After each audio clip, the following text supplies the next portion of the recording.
Welcome to సత్ Sai Hindi DSC Vizianagaram.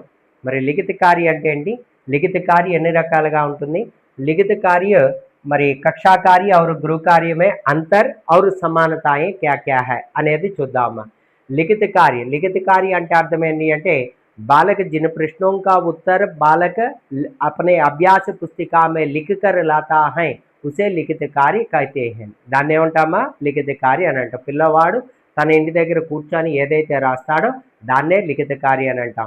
ఈ లిఖిత కార్య అనేది రెండు రకాలుగా ఉంటుంది. ఒకటి కక్షా కార్య, రెండోది గృహ కార్య. कक्षा कार्य అంటే कक्षा के समय में बालक जो कुछ लिखता है उसे कक्षा कार्य कहते हैं. कक्षा के अलावा तरगति गది కాకుండా బయటన ఎక్కడికైనా కూర్చొని कक्षा के अलावा अन्य जगहों में अन्य स्थानों पर लिखकर लाए गई कार्य को गृह कार्य कहते हैं. ఓకేనమ్మా. తరగతి గదిలో రాస్తే కక్షా కార్యని, తరగతి గది కాకుండా ఇంకెక్కడ రాసినా దాన్ని గృహ కార్య అని అంటాం. అయితే ఈ రెండింటి వల్ల కలిగే లాభాలేంటి, कक्षा कार्य और गृह कार्य से क्या लाभ है, ఈ రెండింటి వల్ల కలిగే లాభం ఏంటంటే अर्जित ज्ञान सदृढ़ीकरण बनता है. कक्षा कार्य और गृह कार्य से अर्जित ज्ञान सदृढ़ीकरण बन जाता है. कक्षा कार्य और गृह कार्य से विराम चिन्हों को ठीक ठीक प्रयोग कर सकता है. कक्षा कार्य और गृह कार्य से సుపాకి లేక ఆదత పడతా హై, చక్కగా రాయడానికి తప్పులు లేకుండా రాసే అలవాటు అనేది అవుతుందమ్మా. ఓకేనా. ఇది మరి ఈ రెండింటి మధ్య తేడాలు ఏంటో చూద్దాం. కక్షాకారికి గృహకారికి మధ్య డిఫరెన్సెస్ ఏంటో చూద్దాం.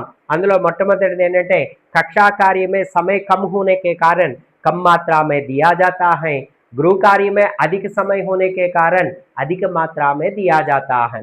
నెక్స్ట్ అలాగే కక్షా కార్య में कम चिंतन वाले प्रश्न पूछे जाते हैं. ఎందుకు అంటే కక్షా కార్యలో టైం తక్కువ ఉంటుంది కాబట్టి कम चिंतन करने वाले प्रश्न पूछे जाते हैं. गृह कार्य में अधिक चिंतन करने वाले प्रश्न पूछे जाते हैं. ఎందుకు అంటే ఇక్కడ టైం అనేది ఎక్కువగా ఉంటుంది. లేకపోతే कक्षा कार्य में कम सोच विचार कर सकता है అంటే कम सोच विचार करने वाले प्रश्न ही पूछे जाते हैं. తక్కువ ఆలోచించే ప్రశ్నలు మాత్రమే ఇస్తారు. ఎందుకంటే कक्षा कार्य में कम समय होने के कारण गृह कार्य में अधिक सोच विचार करने वाले प्रश्न दिए जाते हैं. ఎందుకు అంటే మరి ఇక్కడ गृह कार्य में अधिक समय मिल जाने के कारण. అలాగే कक्षा कार्य अध्यापक के पर्यवेक्षण में अध्यापक తాలూకా పరీక్ష అంటే నిరీక్షణలో జరుగుతుంది కాబట్టి आवश्यकता के अनुसार अध्यापक से परामर्श ले सकता है.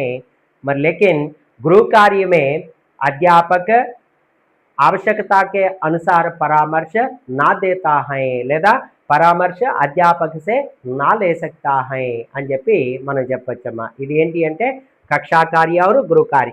कक्षा कार्य और गृह कार्य में समानताएं और असमानताएं ఈ రెండింటిని కలిపి ఏమంటామా, कक्षा కార్యని गृह కార్యని కలిపి ఏమంటాం, लिखित कार्य అని అంటాం.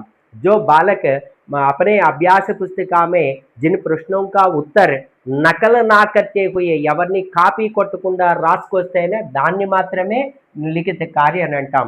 यदि बालक नकल करता है तो दूसरों से नकल करके लिखने से उस कार्य को लिखित कार्य ना कहलाता है. గుర్తుంచుకోండి అమ్మా. ఓకేనా.